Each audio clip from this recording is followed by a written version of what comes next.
Hey everyone, Duane here with your minute message for the week. This is where I take about 3 minutes or so to share some thoughts that I hope will be helpful to you in relating to Jesus and to life, because as I say each and every week, I've discovered that following Jesus can not only make your life better, can make you better at life. I think you will too.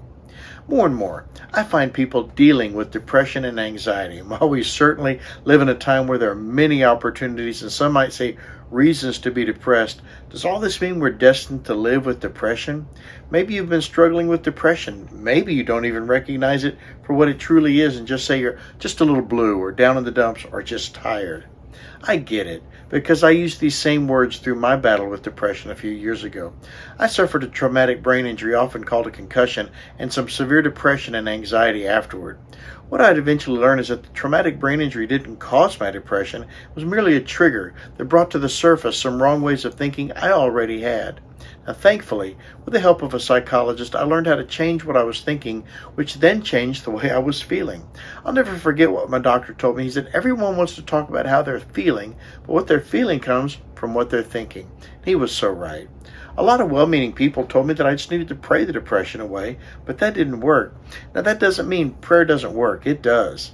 But the Bible gives us a clear picture of how to deal with depression. We're able to read about this in a letter written by the Apostle Paul to the followers of Jesus in the city of Philippi. We have it in the New Testament letter of Philippians chapter 4, verses 8 and 9. He tells us, "Fix your thoughts on what's true and honorable and right and pure and lovely and admirable. Think about things that are excellent and worthy of praise." He goes on to say in the next verse, "Then the God of peace will be with you." Depression robs us of the peace Jesus desires us to live in.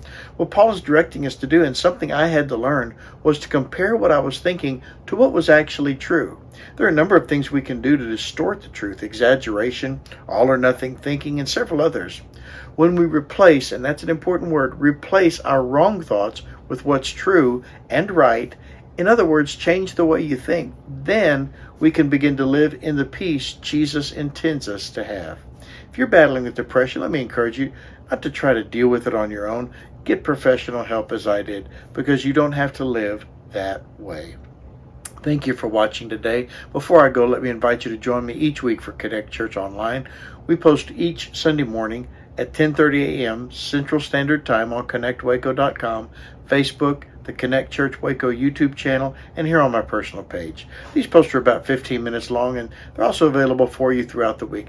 I hope you take a look at Connect Church Waco online. Please like, subscribe, and share. Until next time, I pray you have a very blessed week.